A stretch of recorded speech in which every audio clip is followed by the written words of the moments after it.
I want to take advantage of all the programs and benefits of putting the houses in your personal name. If it's a single family, you can put down as low as 15%, even if you don't live in it. Then you have all these different loans that will also package the buy the property and do the rehab. So I took advantage of those programs. I would go to class for a new home buyer, even if you didn't live in there, and that will help with the closing costs. But the reason why I believe success doesn't like speed, things done well are done soon enough, is because I lived that. What I would do, it was so easy to focus on one computer. Think about a computer screen. I'm a security guard, and I'm looking at this computer screen. I can catch the thief because I only have one thing to focus on. But if I bought 15 different properties at the same time, it would be very difficult things to get by me. I bought one property on average every year so I can focus. And I never had to use hard money lenders. No one has ever robbed me. No one has done all these crazy things because I can focus on one thing at a time and do it extraordinarily well. I did that for the first 9 years, and I was able to save the cash flows from these properties and also pay down the debt. Therefore, the equity was growing in these properties. Therefore, by year 10,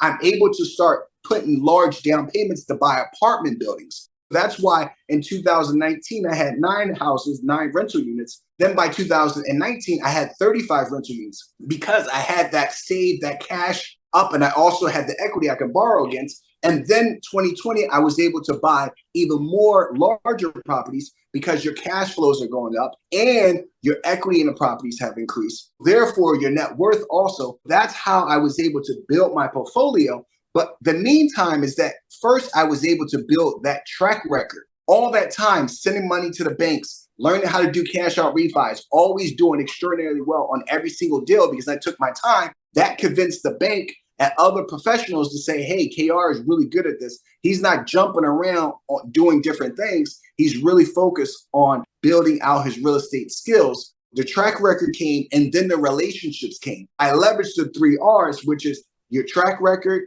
your relationships, and then your reputation will precede you. By 2020, I had a lot of people reaching out to me saying, KAYR, can I do a deal with you? That's how I went about building my business. How long did it take you to build this portfolio? What I would say is that how long it took me to build a portfolio is it took me 9 years just to get to 9 rental units. And then you start to see the portfolio really take off in year 10 and 11 because I had saved all those cash flows and I let the equity build up in the properties so I can borrow against them. And I can use that to buy bigger properties because the down payments are larger. Therefore, I can own majority of all my buildings. Are you on year 11 now of your journey? So what we would do is we start in 2009 and in 2022, that would be 13. Basically like 12 years or what have you, right? Maybe year 13 now. Okay, great. I'm sure in 13 years, you've made some mistakes. You've made some good moves, some bad moves. Can you tell me about the biggest mistake you made when it comes to real estate? The biggest mistake I made in real estate, actually, because I took my time, I avoided costly mistakes. I haven't really made that many costly mistakes.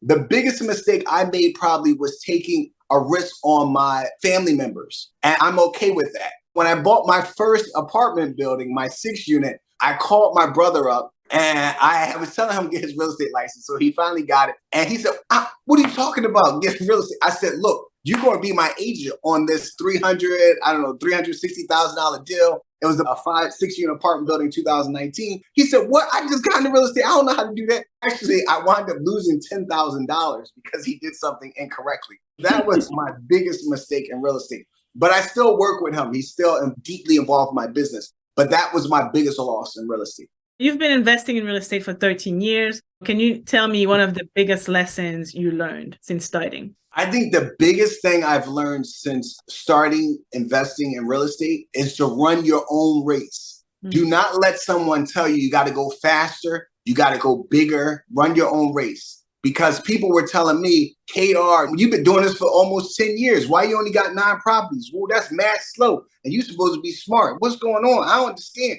Who's going to do something for a decade? You ain't even making that much money. And by that time, I was probably making $85,000 in rental income for the whole year or $90,000. People say, why you been doing this for 10 years? You might as well stop. And now when they hear I make 6 figures plus every month, they're like, whoa, that's crazy.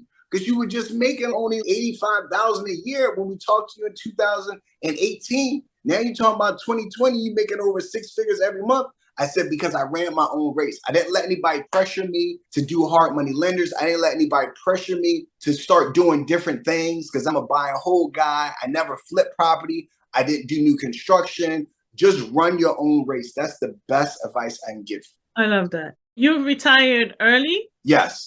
How old were you when you retired? 37. What does retiring early mean to you? Oh, it's amazing. When I used to work, I used to run home, go to the gym, and try to get everything in within 45 minutes, then do a little quick shower, get my clothes back on, everything. Now when I go to the gym, I don't even know how people get past stretching. It takes you like 45 minutes just to stretch. Now I be in the gym for 2 hours.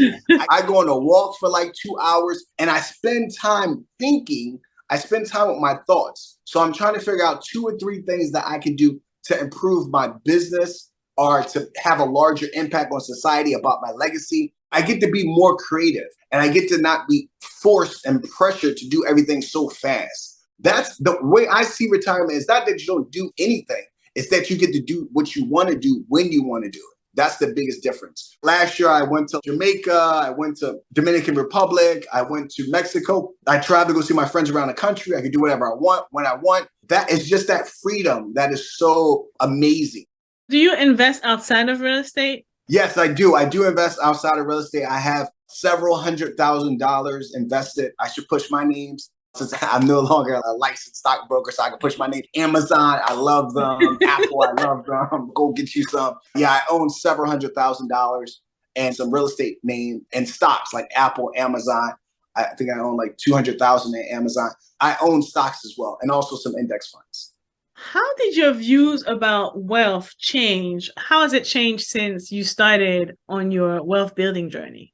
When I first started, and I tell people the richest are in the niches, you need to have a niche and do it extraordinarily well, because that is how you're going to differentiate yourself. When I first started, I said, I'm going to do really well at my job, and I'm going to do really well at this one real estate thing, buying these properties, understand the whole process from A to Z. I'm not trying to master Airbnb. I'm not trying to do new construction. I'm not trying to flip land. I'm not trying to be a wholesaler. I have my real estate license. I have never used it. I said, I'm going to focus on 2 things: do my regular job well and buy at least one property for the first 10 years on average. I just kept it real simple. If you do what's necessary, then you do what's possible, you'll find yourself doing the impossible. That was my approach. It was very simple, and then I will invest in my 401k. Now, when I have more money and more wealth, I can actually start acting like one of the sharks. I invested in the digital marketing business. I'll put money here so I can become part owner.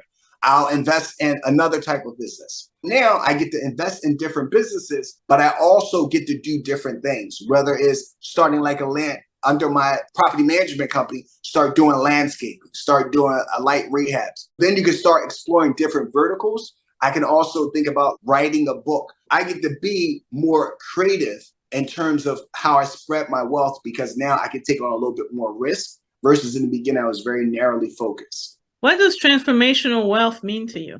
A lot of people, when they think about creating wealth, they're thinking about generational wealth. I love generational wealth like the next person. For me, that's like a north to south concept where I buy a house today, for instance, and say, we buy a house today, we have children, and then in 30 or 40 years, those children will inherit that wealth, which is nice. They just have to wait to inherit it. I looked at my siblings and my family situation, and I said, we can't afford to wait. We have to be in a rush. I came up with this idea of transformational wealth, which is like a right to left concept, where once I get myself situated in real estate, I can decide who to hire. It's my money, my team. I convinced my brother to get a real estate license and told him, you're going to get all of these commissions for the deals I do, because you're going to be my exclusive broker. Therefore, when I do $1 million deal, he's able to get $30,000 as a commission. And what that enabled him and his wife to do, and his multiple children, is he was able to buy a house in Abington, which is one of the best school districts in the country. They're moving to a better situation, and he started creating wealth. Then he works with me again, he's able to give his in-laws, his wife's parents, money so that they can move out of an apartment and buy a duplex and become landlords today, not 50 years from now, not 40 years from now.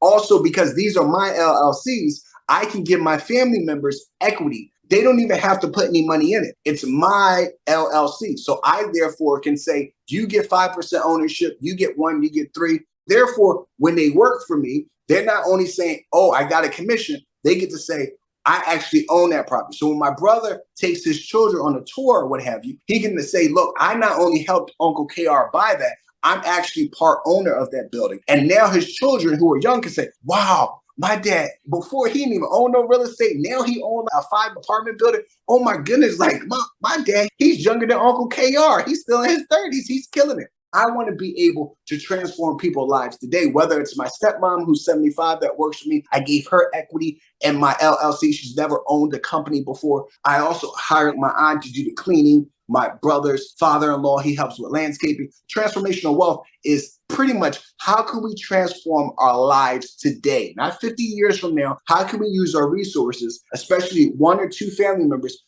can leverage what they have to open doors for all the family members and your close friends.